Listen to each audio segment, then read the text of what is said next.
Hi everybody, I'm Tom Conaway. I'm here on the Live to Roll channel, demonstrating quadriplegic transfer to bed and then back into my chair. So I'm gonna just dive into it.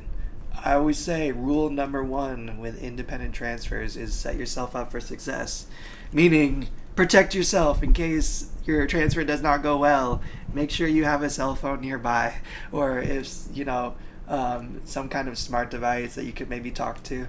I've met a number of quads that have failed to make a transfer, and an item like this within reach is really truly a lifesaver. So just a little safety check before we get started. I always advise having a cell phone or something around. Now let's get into it. So I have a really fancy power chair that allows me to elevate. It's a little bit hard to tell, but my bed is actually raised up on some blocks to give me some height. The idea is I want it above me so that I can lower my chair low enough to transfer into it easier with the assistance of gravity, and I can also elevate above it in order to have that same gravity assist on my way out. So my first step in getting into bed is always elevating my wheelchair just enough to where I can get like maybe half an inch or an inch above it. I don't want to go too high up because I don't want to fall into bed, but I do want enough that like gravity helps carry me a little bit. I have a hip guard, a hip support that keeps my leg in place, so I always have to remove that before it just pops right up, and I always toss it right on the end of my bed so that I have it later for when I need it and get back in my chair. And then the workout begins. There's a lot of different techniques. I found every quad kind of has to find, depending on what muscles still work for them, what where their strengths are. I've seen a lot of different slightly modified transfers, but kind of step by step. Tuck your elbow somewhere that will give you something to push off of, and then I always lean in the opposite direction that I want to go in. The idea is that when I lean, I push on my elbow that's tucked. And what it does is it lifts the weight off my hip when I lean this way, and I can push against my chair and move my butt over towards my bed. So you lean the opposite direction you're trying to move in, and that just relieves the pressure enough that it's a lot easier to push. And then I just push. And just a bunch of little scoots for me. I don't have crazy muscles or anything, so I just do a bunch of little pushes. I think I remember the first time I transferred, it took me almost an hour to move, just 2 or 3 feet over to my bed. But now, as you can see, I can do it in about 30 seconds. This is where I usually undress. I just start, from my night routine, I start by taking off my shoes. I just sit here right on the edge of the bed with my feet on my foot support. I, pull my shirt off, take my shorts off, and then I grab my legs. And I call this the parachute move because it's kind of like how they jump out of an airplane. I grab my legs and I parachute. I just kind of fall back into bed. And it looks funny. And you really do let gravity take over. But it's just a parachute move. And then you're good. Now, there are a number of different things. I have a power bed. So I usually just sit my bed up and fix my legs and adjust myself. But I've also found I can use the side of my wheelchair as an anchor, and if my legs aren't spasming and working against me, I can usually pull myself up. Now this is more of an advanced quad move, which is sitting up from a laying down position. And your leg positioning is crucial. And right now they're not ideal because they're so splayed because of how they fell. But if I can hook one of my legs, I can pull myself up enough to grab the other one, get them in a better position, and then work my way back. Now it looks a little awkward because it is a little awkward. With muscle spasms, the way that you move, for me, oftentimes it's different. Sometimes they're more laid back, and sometimes they're worse. But once I'm on the bed, my legs are in, I put them in kind of an Indian position, then I can adjust and pretty much move wherever I need to. The trick with this is the same thing. Leaning in the opposite direction you want to move. So in this instance, I want to move back because I'm too far towards the end of my bed. So I lean forward, remove the weight from the back of my hips, and I just push. Kind of shimmy myself back.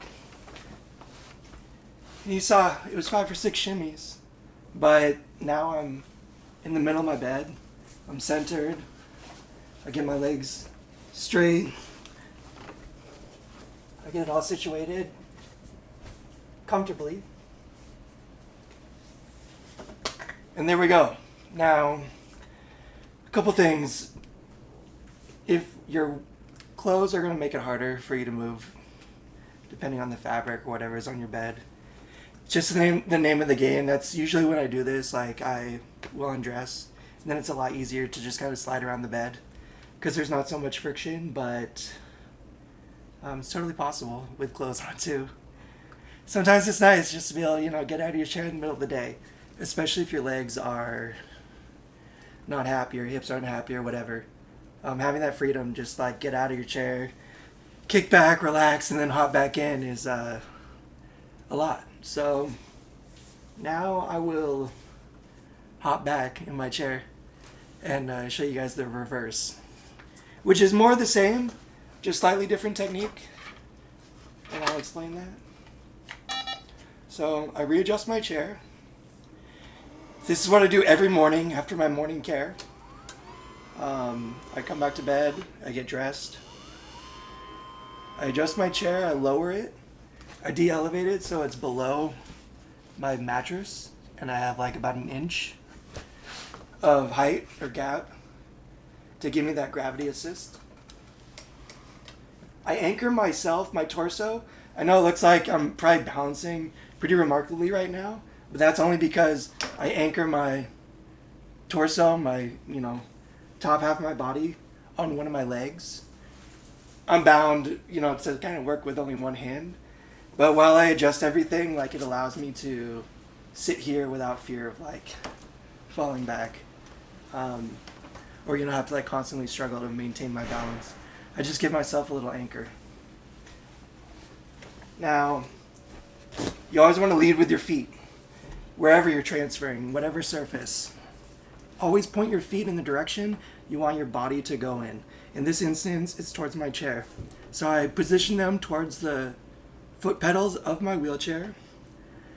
I lean over, again in the opposite direction of the direction that I want to move. So I want to go towards my chair. So I lean away from it to lift the weight off my hip. And I push with my elbow. And I'll even throw this arm over to kind of balance myself, but also to give me a little bit more push. It's not much, but it's something. And any little bit helps. And again, I just shimmy. Now, my butt kicked a little further forward than I liked in that instance. So I'm going to grab this leg, arrange my feet so I'm stable and comfortable. And then kind of just like what I did in bed. Lean in whatever direction I need to. In this case, it's forward and over to my left a little bit. And then I just push again. Now, this is something that every quad has to do after they transfer, especially back into their chair, is usually adjust their clothes a little bit. So always be sure to fix your shirt, fix your shorts, fix whatever you need to before you hit the road or before you go anywhere. And it's usually just takes a minute to kind of arrange everything, get yourself situated right, and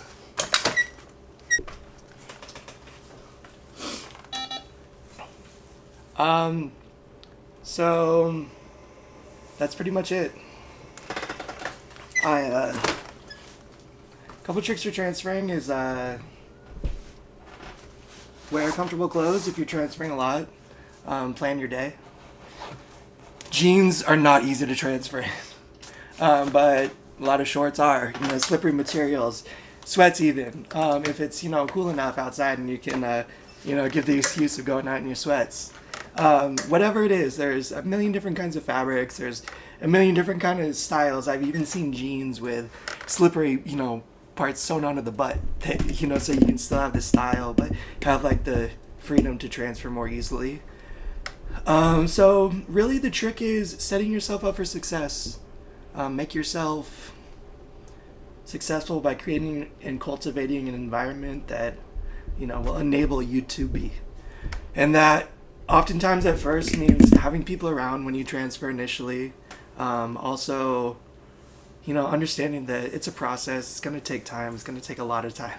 It's going to take more time and more energy than you're probably expecting, or in some cases ready to give. But let me tell you that once you attain that freedom of transferring independently, it really is, it's like getting your wheelchair after being paralyzed. It's like a new lease on life. Like, it's a new freedom to, come home and not be bound by a caregiver if you want to stay out with your friends past, when somebody's supposed to help you transfer at night to bed, or, you can get up earlier in the day and, start your day, when you want to versus when someone has to get you up, and I don't know, to me, that freedom means a lot.